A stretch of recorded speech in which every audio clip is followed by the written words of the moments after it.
T'en as pas marre d'entendre que tu dois te faire coacher pour réussir et de ce discours culpabilisant? Si t'aimes faire par toi-même, j'ai 2-3 choses à te dire. Hello et bienvenue sur le podcast Ma Comme par 3. Le podcast pour gérer ta visibilité en mode do it yourself. Ici, fais le plein de ressources rapides et efficaces pour plus de visibilité, plus d'autonomie et plus d'économie. En bref, pas de blabla, mais des échanges d'expériences et de bonnes pratiques pour que ta com soit festive et efficace. Allez, je te laisse écouter l'épisode du jour. Hello, bienvenue dans ce nouvel épisode. Je te souhaite un excellent début de semaine si tu écoutes cet épisode lors de sa sortie. Alors tu l'as compris, moi je suis une adepte vraiment de découvrir par moi-même les choses. J'aime avancer rapidement quand j'ai une idée en tête et j'aime la mettre en place le plus vite possible sans trop me poser de questions. Je pense que maintenant avec le temps, si tu as écouté plusieurs épisodes de podcast, tu le sais, je suis quelqu'un d'intuitif et j'aime quand les choses vont vite. Alors, quand j'ai besoin d'un nouvel outil de com ou quand j'ai besoin d'un nouvel outil administratif ou quand j'ai envie de faire quelque chose, quand j'ai envie de créer une nouvelle offre, une nouvelle formation, eh bien, je le mets en place moi-même, je tâtonne, je découvre, j'implémente, je teste, j'analyse, bref, en fait, je me débrouille toute seule et j'aime vraiment ce fonctionnement-là parce que ça me permet d'apprendre quotidiennement et puis aussi de relever des défis personnels quand on arrive sur un nouvel outil qu'on ne connaît pas ni d'Ève ni d'Adam et qu'on doit finalement le dompter, et moi je trouve ça vraiment très sympa. Alors ça va un peu à l'encontre de ce que peuvent dire certaines personnes, parce que c'est vrai qu'actuellement, c'est vraiment la mode des coachs, des accompagnants en ligne, des formateurs en ligne, j'en fais partie, qui, alors par contre après j'en fais pas partie de la suite, donc attention, ces coachs ou ces accompagnants, ces consultants, ces mentors, ils ont tendance un peu à nous faire culpabiliser, nous qui aimons faire par nous-mêmes, parce que du coup voilà, ils nous disent plein de choses qui sont pas forcément vraies. D'ailleurs je l'ai fait moi-même à une époque, j'en suis vraiment désolée, j'ai suivi certaines tendances marketing qui n'étaient pas forcément les meilleures, bref, mea culpa, mea maxima culpa. En tout cas, cette partie culpabilisation, vraiment, j'en suis revenue, évidemment. Et j'avais vraiment envie, du coup, pour me faire pardonner, de vous faire un épisode de podcast vraiment spécifique pour tordre le cou à certaines croyances qu'on peut avoir quand on gère sa com en mode do it yourself par nous-mêmes. Alors, j'en ai pris 3 parce que c'est les 3 plus grosses qu'on a tendance à entendre et à nous seriner régulièrement. Évidemment, il y en a d'autres, c'est pas exhaustif, mais en tout cas, c'est les 3 qui me sont venus en préparant cet épisode. Alors, la première croyance ou la première chose qu'on veut nous faire croire, c'est que faire par nous-mêmes, ça nous fait perdre du temps. Alors, déjà, moi j'aime à penser que quand on apprend des choses, on ne perd pas de temps. Donc je suis d'accord, ça va prendre plus de temps, ça va être plus long, ok, parce qu'on apprend en même temps qu'on fait. Donc c'est logique que ce soit un peu plus long que quand on sait faire. D'ailleurs je le dis souvent, quand on commence à publier sur les réseaux sociaux par exemple, eh bien rédiger un post, ça va nous prendre plus de temps parce qu'on débute, on apprend, on découvre les choses, que quand ça fait 3 ans qu'on le fait. Bon, ça c'est vrai pour plein de choses, c'est vrai quand on doit tondre la pelouse, c'est vrai quand on doit faire ses vitres, c'est vrai quand, on s'occupe du linge, quand on fait le repassage, bref, tous les trucs bien domestiques, je pourrais trouver d'autres idées, mais là pour le coup c'est que les trucs domestiques qui me sont venus à l'esprit. Bref, en tout cas quand on apprend, ça nous prend forcément plus de temps à faire. Mais de toute façon, ce qu'il faut que tu saches là aujourd'hui, c'est que la com, de façon générale, avant d'avoir les premiers résultats, ça va aussi prendre du temps. Généralement, on dit que ça prend à peu près 6 mois quand on part dans des stratégies de création de contenu en marketing. La création de contenu, c'est quoi ? C'est quand on va créer des posts sur les réseaux sociaux, quand on va écrire des articles de blog, faire des épisodes de podcast, bref, quand on va créer des choses sur Internet qui ont pour but d'apporter naturellement ou d'amener les clients naturellement à nous plutôt que d'aller les prospecter, d'aller les chercher en faisant du phoning, de la prospection physique, etc. Donc, de toute façon, ce type de communication-là, ça prend du temps avant d'avoir les premiers résultats. Donc, on n'est pas dans une recherche d'immédiateté. C'est-à-dire que si ça nous prend un peu plus de temps, bon, il n'y a pas mort d'homme parce que de toute façon, ce ne sera pas immédiat. Et puis surtout, moi, quand j'ai commencé, moi, à faire ma com, quand je me suis lancée il y a quelques années maintenant dans le business, eh ben, ça m'a permis, pour le coup, en faisant les choses par moi-même, d'être beaucoup plus efficace que si j'avais voulu le sous-traiter à quelqu'un. Typiquement, exemple, moi j'ai fait mon site internet en 5 jours. Alors, j'ai pas utilisé un outil type WordPress, etc., compliqué, enfin, qui me semblait à moi en tout cas compliqué à découvrir et à mettre en place. J'ai utilisé un CMS qui s'appelle Jimdo et j'ai pu faire mon site. Quand je dis mon site, j'ai tout fait, c'est-à-dire que j'ai fait les visuels, j'ai fait les textes, j'ai fait tout, et en 5 jours, c'était mis en page. Enfin, c'était mis en ligne, pardon. Autant me dire que si j'avais voulu trouver un prestataire qui aurait été capable de tenir ses délais, bon, eh ben, j'aurais pu m'accrocher un petit peu et chercher longtemps. Donc parfois, on a beau dire, oui, ça fait perdre du temps de faire soi-même. Non, je ne suis pas d'accord avec ça. Ça prend plus de temps. Ça peut prendre plus de temps. Ce n'est pas obligatoire, mais ça peut prendre plus de temps. Donc, mais en tout cas, on ne perd pas de temps. Ça, je veux que ce soit bien clair entre nous. Alors, je vais nuancer quand même. Évidemment, on peut faire les choses de façon plus rapide que en faisant soi-même, en suivant des formations. Ça, évidemment, enfin, c'est logique. Quand on va tâtonner, chercher un coup ici, un coup là, quand on cherche par-ci, par-là les éléments dont on a besoin pour avancer sur un support, sur un outil, il est évident que ce serait plus rapide d'avoir déjà une formation à laquelle on a accès. Donc ça, c'est certain. Bon, ça fait gagner du temps, mais pour l'autant, ça ne veut pas dire qu'on perd du temps quand on fait par soi-même. Je veux qu'on soit bien clair là-dessus.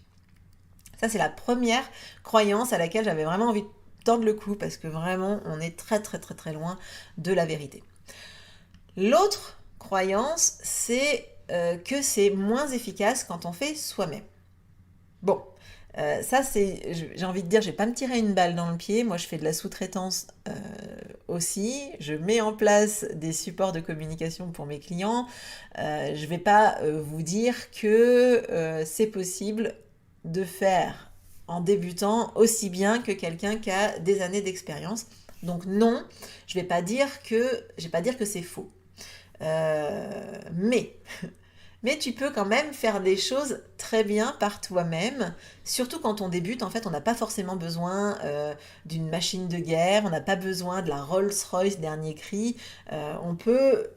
On a besoin surtout des premiers outils, de le faire soi-même sans trop dépenser, pour tester son idée parfois aussi, et puis aussi pour se faire un peu de trésorerie, quitte à investir plus tard, à sous-traiter plus tard quand on a un peu d'argent à investir dans sa communication.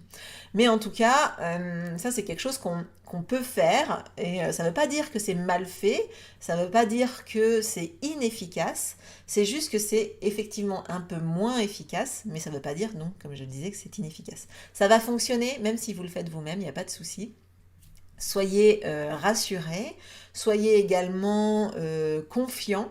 C'est sûr que bon voilà, si vous y allez directement défaitiste, il y a peu de chances que ça fonctionne.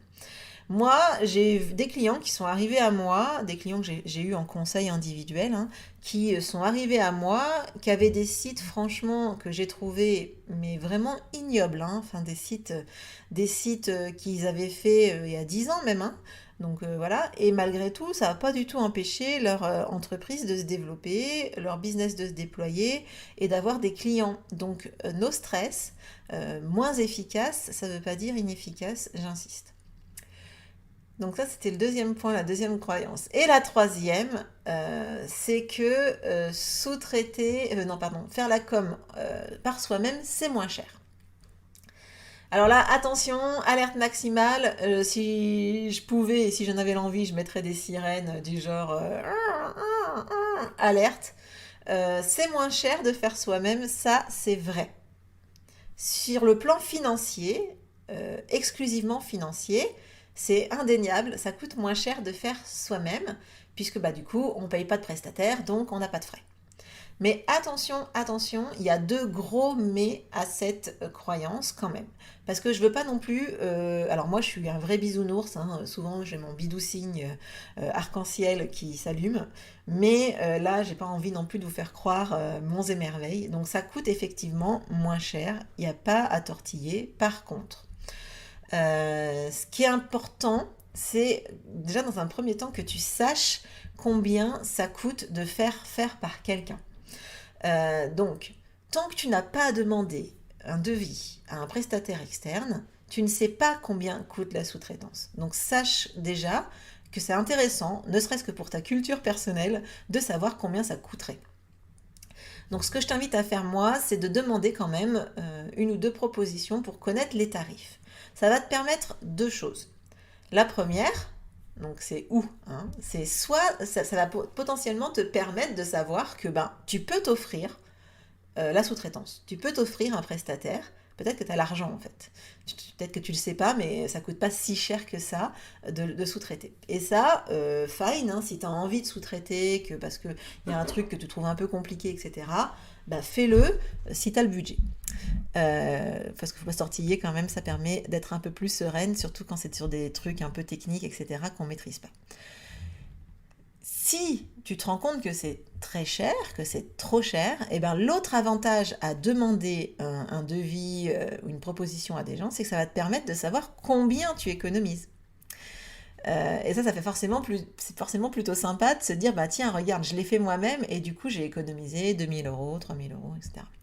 Et ça va peut-être aussi te permettre d'investir un tout petit peu. Alors ça peut être par exemple, imagine un site internet, ça te coûte 2500 euros à faire par quelqu'un.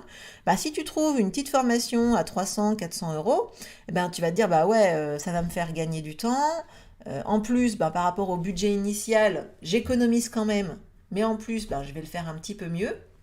Et du coup, ça va vraiment être intéressant pour toi, par exemple, de t'offrir une formation. Ça va te faire gagner du temps et de l'argent. Donc vraiment, je t'invite à aller demander ces propositions parce que en fait, on pense que ça nous permet de faire des économies, de faire nous-mêmes, mais on ne sait pas quelles économies ça nous fait faire. Donc vraiment, je t'invite d'abord, le 1er mai, c'était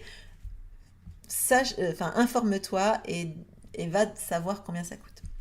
Et la deuxième chose que j'ai envie que tu aies en tête quand tu fais par toi-même, c'est que j'ai envie que tu estimes le coût en temps parce que ça va te prendre en fait de faire les choses par toi-même. Parce que ça a quand même un coût de faire soi-même, c'est-à-dire ton temps, eh ben, c'est quand même de l'argent en fait. Et puis c'est un coût. Enfin, c'est un coût en énergie, un coût en temps que tu peux pas passer sur autre chose, que tu peux peut-être pas passer sur des choses que tu aimes faire. Même parfois ça vient piétiner un peu sur toute la sphère un peu privée. Donc vraiment, il faut vraiment que tu sois attentive à ça. Alors évidemment, quand on débute, on a du temps pour faire les choses. Pour mettre les choses en place, sans que ça prenne du temps sur du temps facturable. Alors, c'est mon petit moment coucou à Laurette Glaçon, si tu la connais pas encore, je t'invite à aller la découvrir. Elle m'a fait vraiment découvrir ce terme de temps facturable par rapport au temps général qu'on passe sur notre business, et elle m'a fait prendre conscience de l'importance de définir ce temps facturable dans notre semaine. Donc moi par exemple, en temps facturable par semaine, j'ai que 2 jours en fait. Et si ma com, si l'administratif, etc., ça commence à venir empiéter sur ces 2 jours de temps facturable, et ben là, c'est alerte maximale, c'est pas normal en fait. Parce que si tu commences à piétiner sur ton temps facturable, du temps que que tes clients veulent passer avec toi, etc. Eh bien là, ça peut devenir intéressant de se poser la question, est-ce que c'est toujours financièrement adapté de faire par moi-même? Est-ce que c'est toujours rentable en fait de faire par moi-même? Et c'est là où on atteint la limite du do-it-yourself, c'est est-ce que ça va pas à un moment donné venir prendre sur le temps que tu pourrais facturer à tes clients. Donc voilà, donc c'est vraiment pour ça que là je veux le nuancer, c'est moins cher. Moi, tu le sais, hein, tu l'as compris, je suis vraiment adepte de gérer ma com par moi-même. Donc vraiment, je ne peux que aller, enfin voilà, je vais pas te décourager de le faire. Par contre, quand ça commence à devenir trop chronophage, énergivore, etc., attention, peut-être que ça vaut le coup de lister, voir les choses que tu pourrais éventuellement sous-traiter. Voilà, donc c'était les 3 grosses croyances que je voulais qu'on aborde ensemble dans cet épisode. Le premier, que ça fait perdre du temps, donc tu l'auras bien compris, je ne suis absolument pas d'accord avec ça. Que c'est moins efficace, ça c'est vrai, mais ça ne veut pas dire que ce n'est pas efficace du tout. Et puis c'est moins cher, ça aussi c'est vrai, mais attention, essaye quand même d'identifier combien tu économises en faisant toi-même et essaye aussi de faire attention à ce que ça ne soit pas, que ça ne devienne pas, que ça reste rentable pour toi. Voilà, alors j'espère que cet épisode t'a rassuré sur le fait que c'est possible de faire ça comme soi-même et surtout j'espère que ça t'a déculpabilisé. Moi, vraiment, je suis certaine qu'il n'y a pas de façon unique de faire les choses. Donc, si tu préfères tout maîtriser, t'occuper de ton business, un peu en mode couveuse, un peu en mode maman louve, tu vois, ou si tu n'as vraiment pas envie que quelqu'un vienne fourrer son nez dans tes affaires, tu as le droit, en fait. Tu as juste le droit. Tout le monde n'est pas fait pour se faire coacher, se faire accompagner. Tout le monde n'en a pas envie. Enfin voilà, moi je sais que je suis pas une grande fan de ça, voilà. Et tout le monde n'en a pas forcément non plus le budget et c'est normal, surtout quand on débute. Sur ce, j'espère que cet épisode t'aura plu. Je te souhaite une excellente semaine. Je te dis à très très vite pour le prochain épisode. Ciao! J'imagine que si tu écoutes ce podcast, c'est que tu aimes les conseils et te débrouiller seul pour les mettre en place dans ton business. Alors découvre Macom par 3, la plateforme de ressources rapide et efficace pour les entrepreneurs qui aiment l'indépendance. Tu peux découvrir la masterclass pour t'aider à structurer ta com pour être visible de tes clients sans t'épuiser et sans t'éparpiller. Cette masterclass, je l'ai créée pour que tu saches comment amener progressivement ton audience vers tes offres quand ils sont prêts à les acheter. Retrouve tous les liens dans les notes de l'épisode. Ciao!